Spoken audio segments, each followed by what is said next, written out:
Sosok Rudy The Golden Boy, mantan atlet MMA, lumpuhkan pemobil ugal-ugalan. Sedang berkendara bersama anak istri, Rudy The Golden Boy mendadak diuji kesabarannya. Seorang pengemudi ugal-ugalan di jalanan tiba-tiba melintas.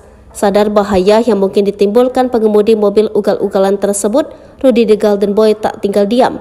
Mantan atlet MMA ini melumpuhkan pengendara mobil ugal-ugalan itu. Siapa sosok Rudy The Golden Boy? Sosok Rudy The Golden Boy, mantan atlet MMA, viral setelah lumpuhkan pengendara mobil ugal-ugalan. Hal tersebut membuat sosok Rudy banjir pujian lantaran tindakan berani menindak pengendara ugal-ugalan lantaran bisa mengancam nyawa orang lain. Adapun publik penasaran dengan siapa sosok Rudy The Golden Boy lebih dekat. Diketahui Rudy The Golden Boy memiliki nama lengkap Rudy Agustian. Rudy Agustian kini berusia 38 tahun. Ia lahir pada tanggal 3 September 1985.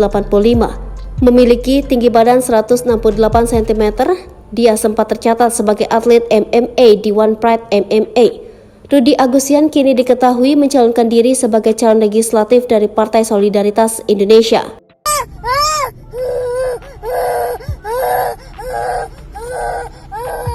Udah, Beb.